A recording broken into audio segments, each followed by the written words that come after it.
What's up, guys? What's going on? I'm Paul. This is Pauline Theology's daily devotional, man, and we're going through the book of John. We're in John 16, 4b through 7.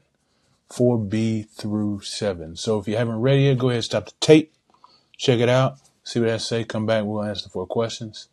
And if you have read it, then we're about to jump into it. But first, I just want to make sure you know this is Trust in Jesus Ministries, and we are trying to help you to trust in Jesus more by understanding and knowing just a little bit more about Jesus, man, by reading his scriptures. And John is a perfect book for that.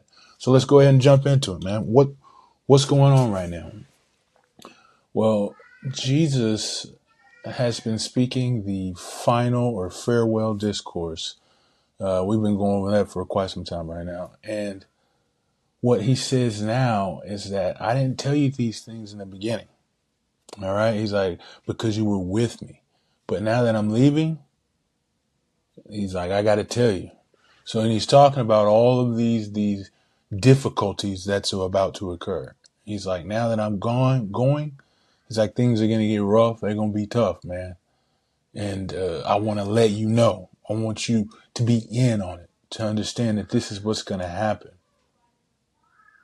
And then he says that grief has filled their heart. They don't ask him, where are you going, man? And I think because this is kind of different than what we've seen earlier when Thomas asked where he's going and Peter asked where he's going and stuff like that, because he says a little bit I'll be here and then a little bit I'll be gone. And so why is Jesus saying they didn't ask when they did? Well, I think what he's saying is really the fact that they haven't asked truly. And when I say truly, I mean that the asking that they have been asking has only been for their own purposes. They don't really want to know where he's going. They just don't want him to go. You know what I'm saying? An author, I think, put it this way. It's like when a father is leaving for work and his son says, where are you going, Daddy? Not asking where he is actually going, but demanding that he stay.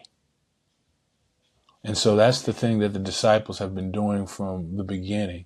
And Jesus knows their heart, man, because he says right after that, he says the reason for which they don't ask truly is because their hearts are filled with grief. They're sad that he says that he is going. And so they're brokenhearted about it, man. How many times have you wanted to ask somebody something, but you haven't because you knew the answer to the question? That it was going to be a tough deal. How many times have you refrained from asking the question because you were just hurt by what you knew that person would say would make you feel? I think that's the same instance here. What they're doing is their hearts are filled with grief because they're not going to be with Jesus. That was just enough alone. Their best friend, their teacher and master, their Lord is saying he's leaving them. But then Jesus comes back with that, I tell you the truth, you know what I mean? Like, truly, truly, I say to you. He says, it's better that he goes. It's better that he goes. And the reason it's better is because of the Holy Spirit. He says, if I don't go, I won't send the Holy Spirit. And he says, or the Holy Spirit won't come. He says, but if I do go, I'm sending the Holy Spirit. I'm sending the Spirit of truth. And the Spirit of truth we have seen has done so much and has turned so many hearts to himself. So what does this say about God? I think first off, we got to say God knows best. He knows the best. Even though we sometimes think we know what's good for us or how we should live, God in his omniscience knows what's best. And he will do what's best.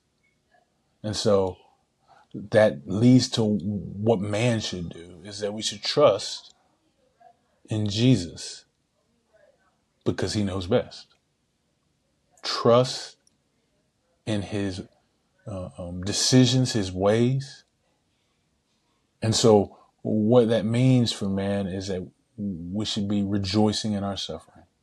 Now, we've gone through James. If you haven't gone through or read through or walk with us through it, man, check it out, man. We go through the book of James, and James talks about this a lot. He says, man, rejoice in various trials that happen. Now, it's not because we don't rejoice in the trial, like in the thing that happened, the bad thing that happened, we don't rejoice in, but we rejoice that there is something special that's going to occur from it. And that's here what we can understand is that even though the disciples were saddened by the fact that Jesus said that he's going, he assured them that because he was leaving, something great was going to happen. And that's what we must trust in Jesus now with. And so that's why we rejoice in our suffering, because we know that in this suffering, something great is going to happen, because God knows best and he is in control of all aspects of our lives. So how do we apply these truths to our lives? I think that we have to take a moment, sit, think. Where has God placed us? What position has God put us in? And then we need to change our perspective. We need to see that God, in his wisdom and knowledge, would sit us in a position that would best suit us for our growth in his name and his glory, even if it is difficult for us to walk through. But for those who have found joy in the things that they're doing, I was talking to a buddy the other day. He was talking about, man, God has just placed him in a most powerful position in which he is just being glorified, or glorifying God in it because of the things that's occurring, man. If that's happening, that's a joy and a blessing.